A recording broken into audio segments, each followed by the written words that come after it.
அனைவருக்கும் வணக்கம். Welcome to அபீஸ் ரெசிபி. இன்றைக்கி இந்த வீடியோவில் நம்ம என்ன பார்க்க போகிறோம் அப்படின்னா 5 டிஃப்ரெண்ட் டைப்ஸ் ஆஃப் சேவை வெரைட்டிஸ் தான் வந்து பார்க்க போகிறோம். ரொம்ப நல்லாயிருக்கும், கண்டிப்பாக மிஸ் பண்ணாமல் பாருங்கள். நம்ம முதல்ல பார்க்க போகிறது லெமன் பருப்பு சேவை. ஸோ இதுக்கு ஒரு கடாயில் எண்ணெய் ஊற்றிக்கோங்க. எண்ணெய் லைட்டாக காஞ்சதுக்கப்புறம் கடுகு போட்டுக்கலாம். கடுகு நல்லா வெடித்ததுக்கப்புறம் கருவேப்பிலை சேர்த்திக்கோங்க.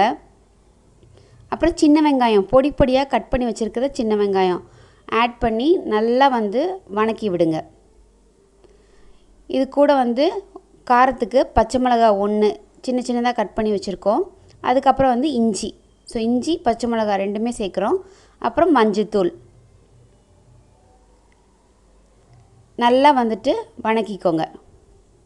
அப்புறம் சிறுபருப்பு, இது நல்லா வந்து ஒரு கைப்பிடி நல்லா வேக வச்சு எடுத்து வச்சுக்கோங்க. ஸோ அது வந்து இதுலேயும் சேர்க்க போகிறோம். சிறுபருப்பு உடம்புக்கு ரொம்ப நல்லது, குழந்தைங்களுக்கு கொடுக்கலாம், ரொம்ப விரும்பி சாப்பிடுவாங்க. ஸோ இதை ஆட் பண்ணிவிட்டு நல்லா வணக்கிக்கோங்க. அதுக்கப்புறம் தேவையான அளவு உப்பு போட்டுக்கோங்க. அதுக்கப்புறம் இடியாப்பம், வேக வச்சுருக்கிற இடியாப்பத்தை நல்லா உதுத்து இதில் ஆட் பண்ணிக்கோங்க. ஆட் பண்ணி லைட்டாக வந்து வதக்கிக்கோங்க. அதுக்கப்புறம் வந்து பார்த்திங்கன்னா லெமன் வந்துட்டு ஒரு அரை லெமன் போதும். நல்லா புழிஞ்சு இதில் சேர்த்திக்கோங்க. லெமன் ஜூஸை சேர்த்திட்டிங்க அப்படின்னா உங்களுக்கு சூப்பராக வந்து லெமன் பருப்பு இடியாப்பம் சேவை வந்து ரெடி ஆயிரும். செஞ்சு பார்த்துட்டு உங்கள் கமெண்ட்ஸை வந்து எனக்கு கீழே கமெண்ட் பண்ணுங்கள். நெக்ஸ்ட்டு நம்ம பார்க்க போகிறது வந்துட்டு தக்காளி சேவை. அவ்வளோ டேஸ்ட்டாக இருக்கும், ரொம்ப டிஃப்ரெண்ட்டாக இருக்கும். இதுக்கு வந்துட்டு பார்த்திங்க அப்படின்னா ஒரு கடாயில் கொஞ்சம் எண்ணெய் ஊற்றிக்கோங்க. எண்ணெய் நல்லா காஞ்சதுக்கப்புறம் இதில் மசாலா, ஹோல் கரம் மசாலா சேர்த்து போகிறோம். அன்னாச்சி பூ, கல்பாசி, மராட்டி மொக்கு, ஸோ இது 3 சேர்த்திட்டு அதுக்கப்புறம் வந்து சின்ன வெங்காயம் ஒரு 4 இல்லை 5 சின்ன வெங்காயம் சின்னதாக இருந்துச்சுன்னா போதும், அந்தளவுக்கு வெட்டி ஆட் பண்ணால் போதும். சின்ன சின்னதாக நறுக்கிட்டு அதுக்கப்புறம் ஒரு 2லேருந்து 3 தக்காளியை வந்து மிக்சியில் போட்டு அடித்து தண்ணியாக இருக்கும் இல்லையா, அந்த தண்ணியை வந்து அப்படியே இதில் ஆட் பண்ண போகிறோம். ஸோ தக்காளி வெட்டியில் அதில் நம்ம சேர்க்க போகிறது கிடையாது. தக்காளியை வந்து அரைச்சி அப்படியே பச்சையாக இதில் சேர்க்க போகிறோம். இது கூட வந்து மஞ்சத்தூள் கொஞ்சம் சேர்த்திக்கோங்க. அதுக்கப்புறம் வந்துட்டு கரம் மசாலா தூள், நம்ம ஹோல் கரம் மசாலா தான் ஆட் பண்ணியிருக்கோம், பட்டை கிராம்பு சேர்த்தலை. ஸோ கரம் மசாலா தூள், அதுக்கப்புறம் காரத்துக்கு மிளகாய் தூள், அதுக்கப்புறம் தேவையான அளவு உப்பு சேர்த்து இது நல்லா வந்துட்டு வணக்கி விடுங்க. அது நல்லா சுண்டணும். இந்த தக்காளியோட தண்ணி வந்து நல்லா சுண்டணும்.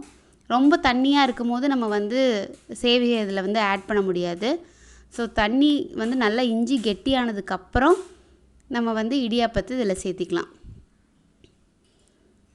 லைட்டாக வணக்கி விடுங்க. நம்மளுக்கு சூப்பராக தக்காளி சேவை வந்து ரெடி ஆயிரும். செஞ்சு பார்த்துட்டு உங்கள் கமெண்ட்ஸை வந்து கீழே எனக்கு கமெண்ட் பண்ணுங்கள். நெக்ஸ்ட் நாம் பார்க்க போகிறது வந்து மிளகு நெய் சேவை.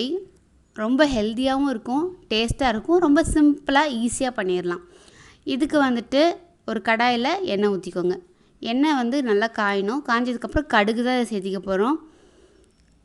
கடுகு நல்லா வெடித்ததுக்கப்புறம் கருவேப்பிலை சேர்த்திக்கோங்க. அப்புறம் இதுக்கும் சின்ன வெங்காயம் ஆட் பண்ணிங்கன்னா ரொம்ப டேஸ்ட்டாக இருக்கும். ஒரு 4லேருந்து 5 சின்ன வெங்காயம் பொடியாக கட் பண்ணி, அதுக்கப்புறம் வந்து பச்சை மிளகாய். குழந்தைங்க விருப்பப்பட்டாங்க இருந்தாங்க அப்படின்னா நீங்கள் பச்சை மிளகாய் அவாய்ட் பண்ணிக்கோங்க. சில பேர் வந்து பச்சை மிளகாய் சாப்பிட மாட்டாங்க. ஸோ பச்சை மிளகாய் சேர்த்துனிங்கன்னா ஒரு டேஸ்ட் டிஃப்ரெண்ட்டாக இருக்கும். அப்புறம் பூண்டை வந்து நல்லா குட்டி குட்டியாக வந்து கட் பண்ணி வச்சு இதில் ஆட் பண்ணிக்கோங்க. இது நல்லா வந்துட்டு வதங்கணும். அதுக்கப்புறம் பெப்பர். ஸோ பெப்பர் பவுடர் வந்து இதில் 3/4 டீஸ்பூன் நல்லா தாராளமாகவே நீங்கள் ஆட் பண்ணலாம். இல்லை வந்து மிளகு நல்லா வறுத்து பொடி பண்ணி அதையும் சேர்த்திக்கலாம். 2 எது வேணாலும் நீங்கள் பண்ணிக்கலாம். அதுக்கப்புறம் நம்ம இடியாப்பம் சேவையை வந்து இதில் ஆட் பண்ணிக்கலாம். ஆட் பண்ணி லைட்டாக வணக்கி விடுங்க. ரொம்ப சிம்பிள் தான், ஆனால் டேஸ்ட் வந்து ரொம்ப நல்லாயிருக்கும். ஸோ இது நல்லா வந்து வணக்கியாச்சு. அதுக்கப்புறம் நெய், கடைசியாக தான் நெய் சேர்க்கணும். நம்ம வந்து மிளகு நிறையா சேர்த்திருக்கிறதுனால அதுக்கு தகுந்த மாதிரி நெய் சேர்த்திக்கோங்க. கண்டிப்பாக ட்ரை பண்ணி பாருங்கள், அவ்வளோ டேஸ்ட்டாக இருக்கும். குழந்தைங்களுக்குலாம் ரொம்ப பிடிக்கும். தேவும் நல்லா சாப்பிடுவான். செஞ்சு பார்த்துட்டு உங்கள் கமெண்ட்ஸை வந்து கீழே எனக்கு கமெண்ட் பண்ணுங்கள். கண்டிப்பாக மிஸ் பண்ணாமல் ட்ரை பண்ணி பாருங்கள்.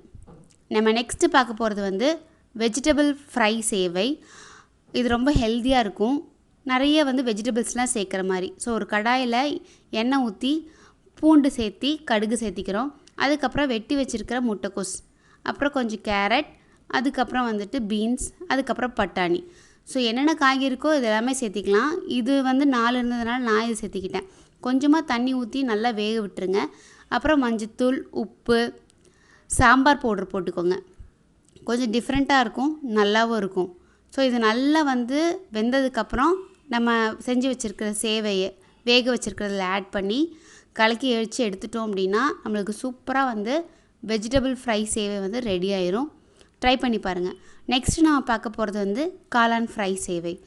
காளான் போட்டு சேவை செய்வாங்களா அப்படிங்கிற மாதிரி இருக்கும். ரொம்ப டேஸ்ட்டாக இருக்கும், டிஃப்ரெண்ட்டாகவும் இருக்கும். கண்டிப்பாக இதை மிஸ் பண்ணாமல் ட்ரை பண்ணுங்கள். இதுக்கு வந்து ஒரு கடாயில் எண்ணெய் ஊற்றிக்கோங்க. எண்ணெய் நல்லா காயணும்.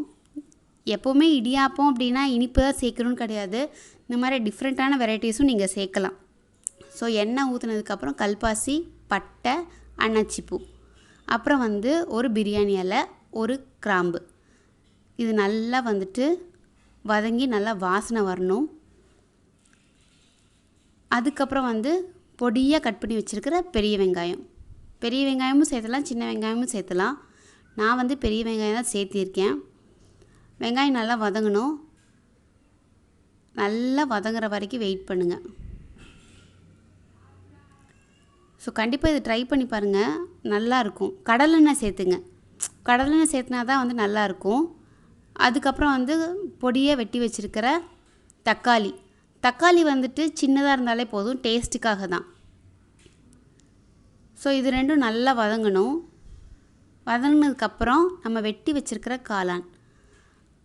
காளான் நிறைய தண்ணி விடும். ஸோ நல்லா இஞ்சணும், நல்லா வணக்கி விட்டு அது நல்லா வேகிற வரைக்கும். ஸோ நல்லா வணக்கி விடுங்க, அதுவே தண்ணி விட்டு நல்லா வேகும். அதுக்கப்புறம் மஞ்சத்தூள், அதுக்கப்புறம் மல்லித்தூள், அதுக்கப்புறம் வந்து கரம் மசாலா, அப்புறம் மிளகாய்த்தூள், அப்புறம் பெப்பர் பவுடர். ஸோ இது எல்லாமே வந்துட்டு சேர்த்தி கறி மசாலாவும் ஆட் பண்ணிக்கோங்க. ஸோ எல்லாமே வந்து கொஞ்சம் கொஞ்சம் தான் சேர்த்திருக்கோம். அப்போ தான் வந்து இதோட டேஸ்ட்டு ரொம்ப டிஃப்ரெண்ட்டாகவும் நல்லாவும் இருக்கும். இதோட பச்சை வாசனை வந்து போகணும், இந்த பொடியோட பச்சை வாசனை எல்லாம் போகணும். ஸோ அதுக்கு தகுந்த மாதிரி நீங்கள் வந்து நல்லா வணக்கிக்கோங்க. அதுக்கப்புறம் வந்துட்டு தேவையான அளவு உப்பு சேர்த்திக்கோங்க. உப்பு இதில் வந்து சேர்த்தி நல்லா வந்து வணக்கி விட்டுக்கோங்க. இதுக்கு கொஞ்சம் டைம் எடுக்கும், ஆனால் ரொம்ப நல்லாயிருக்கும். ஸோ நல்லா வணக்கி விட்டுட்டு அதுக்கப்புறம் இப்போ வேக வச்சுருக்கிற இடியாப்பம் எண்ணெய் வந்து நல்லா ரிலீஸ் ஆகணும். அது வரைக்கும் நீங்கள் வெயிட் பண்ணிங்கன்னா போதும். அதுக்கப்புறம் வேக வச்சுருக்கிற இடியாப்பம் ஆட் பண்ணிவிட்டு நல்லா உதிரியாக உதுத்து விட்டு லைட்டாக கிளறி விட்டீங்க அப்படின்னா போதும். எப்போவுமே வந்து இடியாப்பம் வந்து சேவை வந்து நீங்கள் கிளறும் போது கொஞ்சம் கேர்ஃபுல்லாக மெதுவாக பண்ணணும். ரொம்ப ஸ்பீடாக நம்ம வந்து பண்ணோன்னா அந்த டேஸ்ட் வந்து அந்த அளவுக்கு இருக்காது. இப்போ நல்லா வந்து கிளறியாச்சு. பார்த்திங்கன்னா தெரியும் உங்களுக்கு.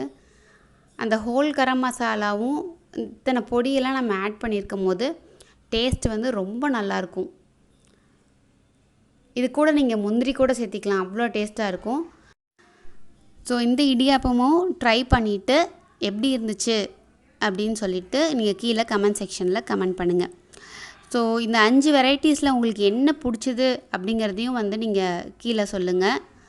எது ட்ரை பண்ணி பார்த்தீங்க அப்படிங்கிறதையும். ஸோ கண்டிப்பாக இந்த வீடியோ வந்து உங்களுக்கு எல்லாத்துக்கும் வந்து யூஸ்ஃபுல்லாக இருக்கும்னு நான் நினைக்கிறேன். யூஸ்ஃபுல்லாக இருந்துச்சு அப்படின்னா கண்டிப்பாக ஒரு லைக் கொடுங்க. மறக்காமல் நம்ம சேனலுக்கு சப்ஸ்கிரைப் பண்ணுங்கள். பக்கத்தில் இருக்கிற பெல் பட்டனையும் வந்து ப்ரெஸ் பண்ணிக்கோங்க. அப்போ தான் நான் எப்பப்பெல்லாம் வீடியோஸ் போடுறேனோ அப்பப்பெல்லாம் உங்களுக்கு நோட்டிஃபிகேஷன் வரும். So stay healthy, be happy. Thank you.